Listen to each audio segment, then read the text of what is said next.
الحمد للہ رب العالمین والصلاة والسلام على سید المرسلین. اما بعد فاعوذ باللہ من الشیطان الرجیم بسم اللہ الرحمن الرحیم. پڑھیے الصلاۃ والسلام علیک یا رسول اللہ وعلی آلک واصحابک یا حبیب اللہ. الصلاۃ والسلام علیک یا نبی اللہ وعلی آلک واصحابک یا نور اللہ.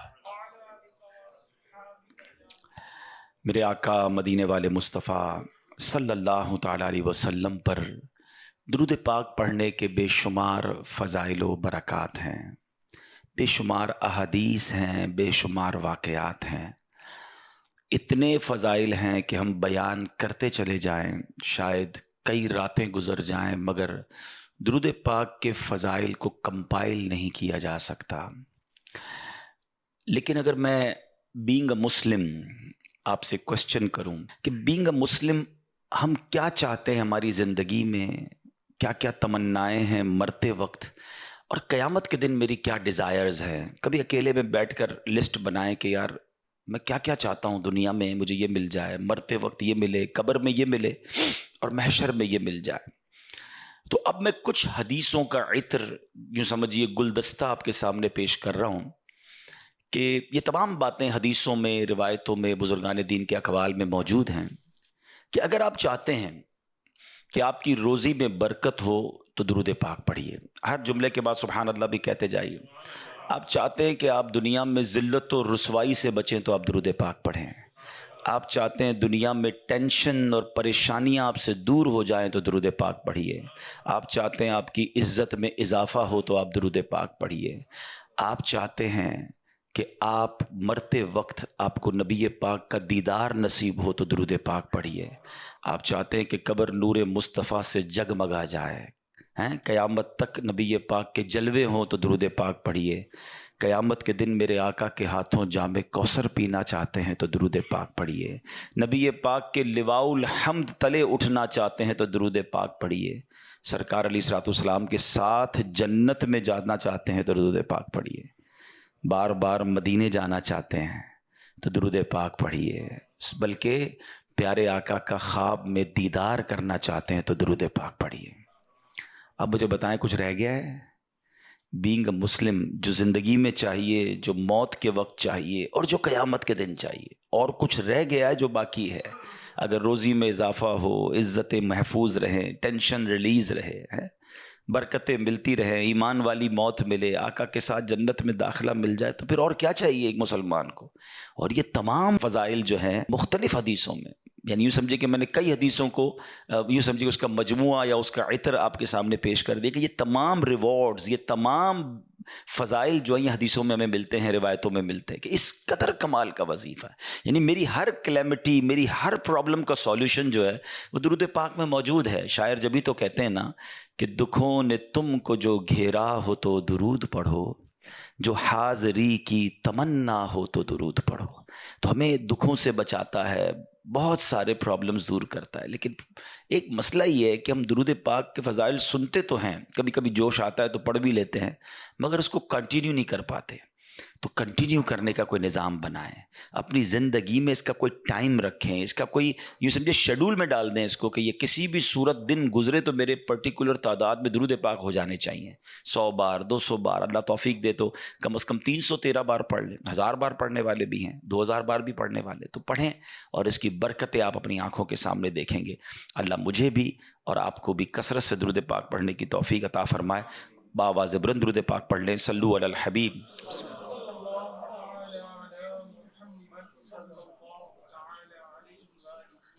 آج جو ہمارا مین ٹاپک ہے وہ ایک ایسی عظیم ہستی کے بارے میں ہم نے جاننا ہے کہ جن کا جب بھی نام لیتے ہیں تو سر ادب سے جھک جاتا ہے. ہسٹوریکل پرسنالٹی، یعنی میں یہ کہوں کہ دنیا کی جو one of the top historical اور مبارک پرسنالٹیز ہیں، ٹاپ لسٹ میں آپ کا نام آتا ہے. یعنی اس سے بڑھ کر ان کی فضیلت کیا ہوگی کہ پوری کائنات میں اللہ رب العالمین کی مخلوق میں جو سب سے افضل ہیں بعد از خدا